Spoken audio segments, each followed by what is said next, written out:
یہ دل میرا، تحریر فرحت اشتیاق، قسط نمبر 5۔ نورالعین کلاس اٹینڈ کر کے لیکچر ہال سے باہر نکلی تھی۔ وہ اس وقت اکیلی تھی۔ اس کے پیچھے پیچھے اس کا کلاس فیلو سرفراز باہر نکلا۔ سرفراز قدرے لاؤبالی اور فلرٹ سا لڑکا تھا۔ شکل صورت کا اچھا تھا، اچھے فیملی بیک گراؤنڈ سے تھا، مگر لڑکیوں کے ساتھ فلرٹ کرنے کی عادتوں سے باز نہ آتا تھا۔ اس نے نورالعین کو دیکھا تو لڑکیوں کے پیچھے آنے والی اپنی عادت کے تحت چند قدم تیز اٹھاتا اس تک آ گیا۔ ہائے نورالعین، ہائے سرفراز۔ نورالعین نے ایک نظر اسے دیکھا۔ یہ ایکسٹرا کلاسز کتنا بور کر رہی ہیں نا سر علی کی۔ سرفراز کی بات پر اس نے سر ہلا دیا۔ اپنے دوستوں کے گروپ کے علاوہ اس کی کسی اور لڑکے سے دوستی نہیں تھی۔ وہ جانتی تھی کہ سرفراز کتنا فلرٹ قسم کا لڑکا ہے، اس لیے بھی وہ اسے پسند نہیں کرتی تھی۔ پڑھ کر تھک گئے ہیں، میں کافی پینے جا رہا ہوں، تم چلو گی؟ نو تھینکس۔ سرفراز کی بے تکلفانہ آفر پر اس کے چہرے پر ناگواری بھرا تاثر ابھرا۔ وہ اس سے قاصر روکھے پی کے انداز میں بولی، ارے یار، کیفیٹیریا کی بات نہیں کر رہا، ہم باہر کہیں کسی اچھی سی کافی شاپ پر چل کر کافی پیتے ہیں۔ اب کی بار نورالعین نے سے رک کر گھورا۔ سرفراز، مائنڈ مت کرنا، مگر مجھے یار صرف میرے فرینڈز کہہ سکتے ہیں۔ رہ گئی کافی تو آئی ایم سوری، میں آج خاصی بیزی ہوں۔ وہ فوراً تنبیہی انداز میں بولی۔ اس کے صاف اور بے مروت جواب پر سرفراز شرمندہ سا ہوا۔ کچھ کھسیانہ سا کھڑا وہ اسے دیکھ رہا تھا۔ وہ بات ختم کر کے وہاں سے جانے لگی۔ اس نے جیسے ہی آگے قدم بڑھایا، سرفراز مسکرا کے ڈھیٹ بن کے فوراً پیچھے سے بولا، کیا مجھے مس نورالعین کی دوستی کا شرف حاصل نہیں ہو سکتا؟ سرفراز آنکھوں میں اس کے لیے دنیا بھر کی پسندیدگی اور اپنائیت بھر کے بولا، اتنا بھی برا نہیں ہوں میں، میرے ساتھ کافی تو پی سکتی ہو اور دوستی بھی ہو جائے گی۔ وہ اب دوبارہ اس کے ساتھ چلنے لگا تھا۔ وہ اسے اپنے فلرٹ کا اگلا نشانہ بنانے کے لیے جیسے تیار تھا۔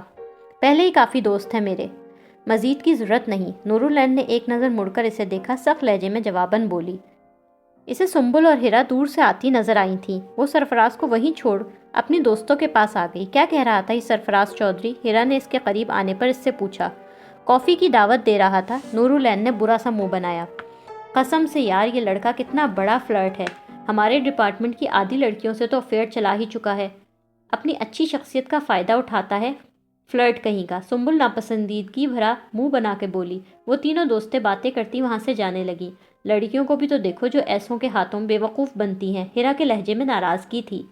اب اینا کے پیچھے پڑا ہے، کل بھی شاید تم سے خواہ بے تکلف ہونے کے بہانے نوٹس مانگنے آیا تھا نا؟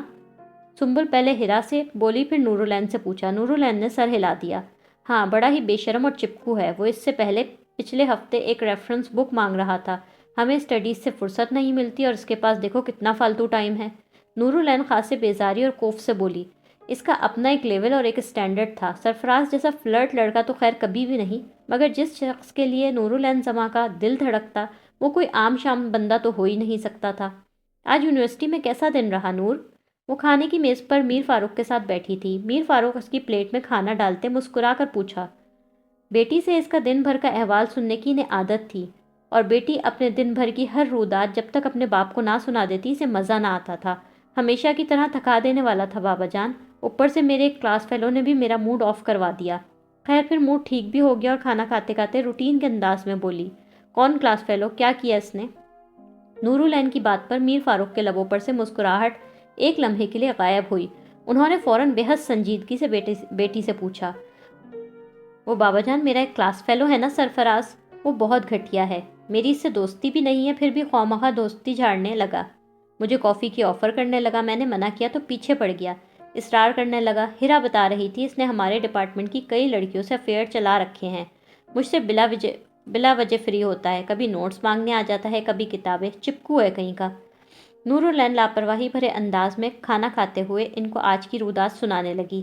جیسے ہی اس نے کافی کی دعوت والی بات کی تو چھری اور کانٹے پر ان کی گرفت مضبوط ہوئی۔ بے اختیار ابھرتے غصے کو انہوں نے کنٹرول کیا۔ مارے ضبط کے ان کے ہاتھوں کی انگلیاں سرخ پڑ گئیں۔ ان کی آنکھوں میں لمحہ بھر کے لیے شدید سختی، کرختگی اور غصہ ابھرا۔ کسی کی یہ مجال کہ نورالعین زماں کی طرف آنکھ اٹھا کر دیکھے؟ خیر چھوڑے اس بات کو۔ آج ایک بہت مزے کی بات بھی ہوئی۔ ان کے جذبات سے بے خبر نورالعین نارمل انداز میں اس موضوع کو ختم کر کے فوراً ہی اگلا قصہ سنانے لگی۔ میر فاروق نے اگلے پل ہی اپنے تاثرات کو دوبارہ پہلے کی طرح نارمل اور پرسکون بنا لیا اور مسکرانے لگے۔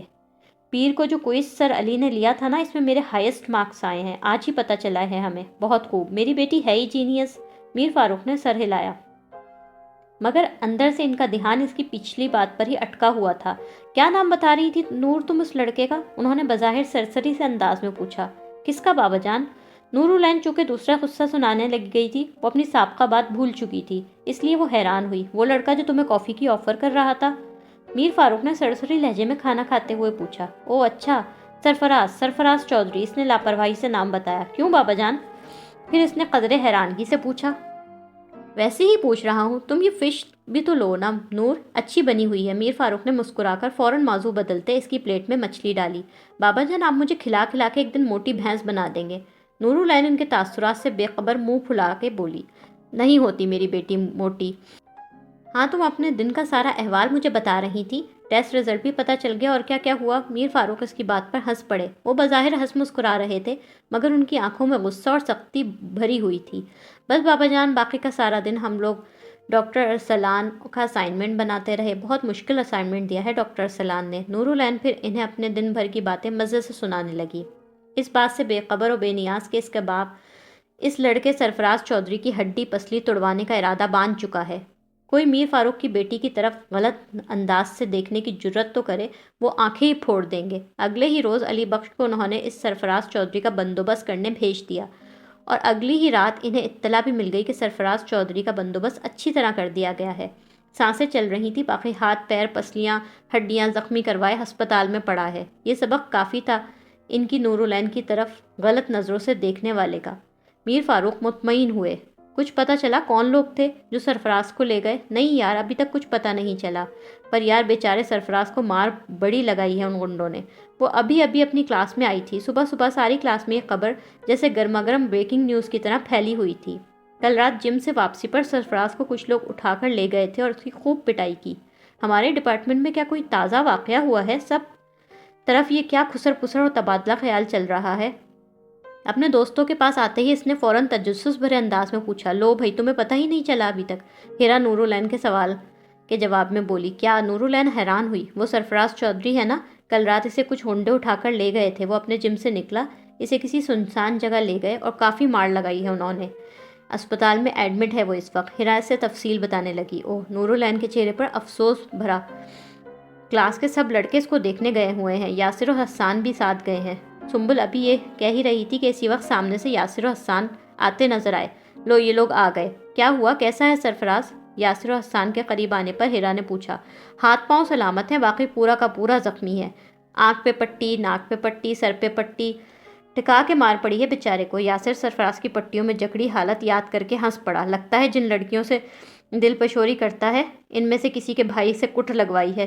تینوں لڑکیوں نے یاسر کے ہنسنے پر اسے شرم دلانے والے انداز میں گھورا۔ حسان بھی ہنس رہا تھا۔ بہت بری بات ہے، شرم کرو تم دونوں، وہ بیچارہ ہاسپٹل میں زخمی پڑا ہے اور تم لوگ اس کا مذاق اڑا رہے ہو۔ نور العین نے اسے شرمندہ کرنے کی کوشش کی۔ یار اس کی حالت ہی اتنی فنی لگ رہی تھی، ایک آنکھ پہ پٹی تھی، ہمیں صرف ایک آنکھ سے دیکھ رہا تھا۔ سب لڑکے سے چھیڑ رہے تھے کہ یار یاسر اب تو ایک آنکھ سے لڑکیوں کو کیسے دیکھا کرے گا۔ حسان بتاتے ہوئے ہنس پڑا۔ اس کی بات پر سنبل، ہیرا اور نور العین کے چہروں پر بھی مسکراہٹ آ گئی۔ سب لڑکے یہی کہہ رہے تھے کہ جن لڑکیوں سے چکر چلاتا ہے ان میں سے کسی کے بھائی نے اسے خوب مار پڑوائی ہے، ٹکا کے اسے مارا ہے انہوں نے، خوب پھیٹی لگائی اور کسی سنسان سڑک پر پھینک دیا۔ حسان دانت نکالتے ہوئے بولا۔ اب لڑکیوں سے افیئر اور فلرٹ سوچ سمجھ کر کرے گا۔ سنا ہے مار لگانے والوں نے اسے باقاعدہ زور زور سے بلوایا تھا کہ اب سے وہ یونیورسٹی کے ساتھ پڑھنے والی ہر لڑکی کو اپنی بہن سمجھے گا۔ حسان اور یاسر قہقہہ لگا کر ہنس رہے تھے۔ تم دونوں کو شرم نہیں آتی نا، مسلسل اس بیچارے کا مذاق اڑا رہے ہو۔ نور العین نے ان کو شرم دلائی۔ سرفراز کا فلرٹ ہونا اپنی جگہ، مگر اس کی اس بری طرح زخمی ہونے پر ہمیں افسوس ہونا چاہیے۔ وہ یونیورسٹی سے گھر واپس جا رہی تھی۔ ڈرائیور گاڑی چلا رہا تھا، اس کے ساتھ گاڑی میں آگے علی بخش بیٹھا تھا۔ وہ پچھلی سیٹ پر بیٹھی تھی، اس کی گاڑی کے پیچھے گارڈز کی گاڑی بھی آ رہی تھی۔ اس نے گاڑی میں بیٹھے بیٹھے اپنا بیگ کھولا۔ اس نے بیگ میں سے وہی نیپکن باہر نکالا۔ وہ خاموشی سے ایک پل اس پر بنے اپنے اسکیچ کو دیکھتی رہی، پھر اس نے ایک گہری سانس لے کر کھڑکی سے باہر دیکھا۔ اتنی بڑی آبادی والے اس بڑے شہر میں تمہیں کیسے ڈھونڈوں؟ تم کون تھے؟ کہاں سے آئے تھے؟ کہاں کھو گئے ہو؟ گہری افسردگی چہرے پر لیے وہ سوچ رہی تھی۔ اسے لگ رہا تھا وہ اس شخص سے دوبارہ کبھی نہیں مل سکے گی۔ اس کی اور گارڈز کی گاڑی سے کچھ فاصلہ رکھے پیچھے ایک سیاہ شیشوں والی کار مسلسل ان کا پیچھا کر رہی تھی۔ اسے چلانے والا شخص غیر واضح تھا، مگر گاڑی میں جو کوئی بھی تھا وہ بڑی چالاکی اور ہوشیاری سے اس کی گاڑی کو فالو کر رہا تھا۔ اس طرح کہ نہ علی بخش کو شک ہو اور نہ نور العین کے گارڈز کو۔ علی بخش کاکا مجھے ایک بک لینی ہے، گاڑی بک شاپ کی طرف ٹرن کروائیں۔ اس نے اسکیچ سے اپنی نظر ہٹاتے ہوئے علی بخش کو مخاطب کیا۔ جی بہت بہتر بیبی، علی بخش احتراماً اور سنجیدگی سے بولا۔ پھر اس نے ڈرائیور کو ہدایت دی۔ ان کی گاڑیوں کے پیچھے آتی سیاہ شیشوں والی کار نے بھی اپنا روٹ بدلا تھا۔ وہ گاڑی سے اتری، بک شاپ کے اندر چلی گئی۔ وہ گاڑی بھی دور رک گئی۔ علی بخش نورالعین کے ساتھ اندر چلا گیا۔ کچھ دیر بعد وہ بک اسٹور سے کتاب خرید کر باہر آئی۔ علی بخش اس کے ساتھ ہی تھا، اس کی حفاظت کے لیے الرٹ، ایک قدم احتراماً پیچھے چلتا۔ بک شاپ کے باہر ریک میں لگے تازہ میگزین میں سے کوئی میگزین وہ ریک میں سے نکال کے دیکھنے لگی۔ بک اسٹور سے خاصے آگے وہی گاڑی رکی کھڑی تھی جو نورالعین کی گاڑی کا تعاقب کر رہی تھی۔ گاڑی میں موجود شخص کے مضبوط مردانہ ہاتھوں میں ایک موبائل فون تھا۔ گاڑی کے باہر لگے سائڈ والے شیشے سے وہ شخص پیچھے شاپ کے باہر کھڑی نورالعین کو دیکھ سکتا تھا۔ اس نے نورالعین پر فوکس کر کے اپنے موبائل سے ایک زوم کر کے خاموشی سے اس کی کچھ تصاویر اس شیشے میں سے کھینچی۔ نہ نورالعین کو پتہ چلا، نہ علی بخش کو اور نہ گارڈز کو، اور وہ سیاہ گاڑی وہاں سے مڑ کر کسی اور طرف چل گئی۔ نورالعین نے ایسا الٹا سیدھا تو کچھ نہ کھایا تھا، مگر شاید ہونے والی بات تھی، اسے شام میں فلو ہو گیا۔ اس کے فلو پر میر فاروق نے سارا گھر سر پر اٹھا لیا تھا، گویا اسے کھانسی نزلہ نہ ہوا ہو، آندھی طوفان آ گیا ہو، جیسے وہ پتہ نہیں کتنی شدید بیمار پڑ گئی ہو۔ وہ بار بار کہہ رہی تھی میں ٹھیک ہوں، مگر میر فاروق پریشان ہو گئے تھے۔ کہاں ٹھیک ہو، چیخوں پہ چیخیں آ رہی ہیں، میر فاروق متفکر لہجے میں بولے۔ علی بخش، نرگس بوا، نورالعین کو بٹھانے کے بعد انہوں نے چلا چلا کے ملازمین کو آوازیں لگائیں۔ بس اس کا باپ کے سامنے چیخنا غضب ہو گیا تھا۔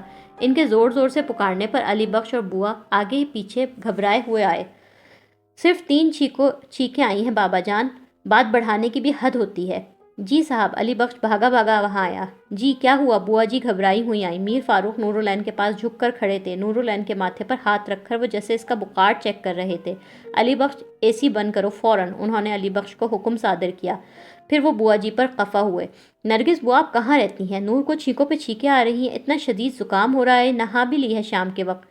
اب یہ تو بچی ہے، آپ کو دیکھنا چاہیے تھا نا، یہ نہا کے آئی ہے تو کم از کم آپ سب جگہ کے اے سی اور پنکھے بند کروا دیتی۔ میں ابھی بند کروا دیتی ہوں۔ نرگس بوا بوکلائی جلدی سے اے سی اور وہاں کا پنکھا بند کرنے لگی۔ علی بخش، تم نور کے ساتھ سارا دن نہیں ہوتے ہو کیا؟ میر فاروق اب خفگی سے علی بخش سے پاس پوس کر رہے تھے۔ صاحب میں سارا وقت بیبی کے ساتھ ہوتا ہوں، تمہیں پتہ ہے نا اسے ٹھنڈی اور کھٹی چیزیں بالکل سوٹ نہیں کرتی۔ ضرور آج اس نے یونیورسٹی میں کچھ الٹا سیدھا کھا لیا ہوگا، اور اس کا نتیجہ دیکھ لو۔ میر فاروق برہم تھے۔ بابا جان خدا کے لیے میں ٹھیک ہوں، غلطی سے مجھے صرف 3 چھینکیں آ گئی ہیں، نورالعین خفگی سے بولی۔ صاحب ڈاکٹر کو بلانا ہے بیبی کو دکھانے کے لیے؟ علی بخش نے پوچھا۔ فار گاڈ سیک علی بخش کاکا، میں بالکل ٹھیک ہوں۔ نورالعین بری طرح چڑھ گئی تھی۔ خاک ٹھیک ہو، زکام ہو گیا ہے تمہیں؟ میر فاروق اس کے ماتھے پر ہاتھ رکھ کر اس کی نس پکڑ کر کھڑے تھے۔ نرگس بوا مجھے تھرمامیٹر لا کے دیں فوراً۔ جی نرگس بوا فوراً ایک ملازمہ کو تھرمامیٹر لانے دوڑایا۔ سب جگہ کے اے سی بند کروائیں۔ میر فاروق سارے گھر کے اے سی بند کروانے کا حکم صادر کر رہے تھے۔ بابا جان صرف 3 چھینکوں پر اتنا ہنگامہ؟ نورالعین کے خفگی سے کہا۔ وہ اپنا یوں بچہ بنائے جانے اور ننھے بچوں کی طرح ٹریٹ کیا جانا پسند نہیں کر رہی تھی، مگر میر فاروق اس کی طرف متوجہ نہیں تھے۔ ملازمہ نے اسے تھرمامیٹر لا کر دیا۔ منہ کھولو بیٹا، شاباش، اس کے منہ میں تھرمامیٹر لگاتے میر فاروق نے کہا۔ وہ جذباتی ہو کر مسلسل نوکروں پر گرج برس رہے تھے۔ نرگس بوا نور کے لیے کمبل منگوائیں اور گرم دودھ بھی۔ اس کے منہ میں تھرمامیٹر دینے کے بعد وہ پھر سے نوکروں کی جانب متوجہ ہوئے۔ جی اچھا، موسم بدل رہا ہے، نور نہا کے نکلتی ہے تو خیال رکھا کریں، یہ ڈائریکٹ اے سی اور پنکھے کے نیچے نہ آئے۔ میر فاروق نے ٹون خفگی بھری تھی۔ میں آئندہ احتیاط رکھوں گی بوا جی، شرمندہ ہوئی۔ میر فاروق نے تمام نوکروں کی دوڑیں لگوائی تھیں۔ دوسری ملازمہ اور علی بخش سب جگہ کے پنکھے اور اے سی بند کر رہے تھے۔ گھر پر جیسے بھوچال آ گیا تھا۔ بوا جی کسی ملازمہ سے گرم دودھ لانے کا کہہ رہی تھی، خود کمبل لینے جا رہی تھی۔ شکر ٹیمپریچر تو نارمل ہے۔ تھرمامیٹر کو ہاتھ میں لیے وہ قدرے مطمئن ہوئے۔ میں پوری کی پوری نارمل ہوں، فٹ ہوں، صحت مند ہوں بابا جان۔ اتفاقاً مجھے آگے پیچھے 3 چھینکیں کیا آ گئی، آپ نے سارا گھر سر پر اٹھا لیا۔ ان کے شکر کہنے پر نورالعین اچھی خاصی چڑھ کر اور خوف زدہ سی ہو کر بولی۔ وہ اس قومخواہ کے ہنگامے سے تنگ آ گئی تھی۔ یہ لیجیے۔ بوا جی ہاتھوں میں کمبل پکڑے وہاں بوکھلائی واپس آئیں۔ نورالعین نے کمبل دیکھ کر اپنا سر پیٹ لیا۔ میر فاروق نے بجائے اس کی بات کا کوئی جواب دینے کے خود اپنے ہاتھوں سے اسے کمبل اڑایا۔ صرف اس کا چہرہ باہر تھا، باقی سارا جسم کمبل کے اندر۔ وہ اب اس کے برابر صوفے پہ بیٹھ گئے۔ ملازمہ گرم دودھ کا مگ لے کر بھاگی دوڑی وہاں آئی۔ میر فاروق نے دودھ کا مگ ملازمہ کے ہاتھ سے لے لیا۔ لو بیٹا دودھ پیو۔ انہوں نے مگ نورالعین کے منہ سے لگانا چاہا۔ ساتھ کھڑی ملازمہ نے مالک کے خوف سے مسکراہٹ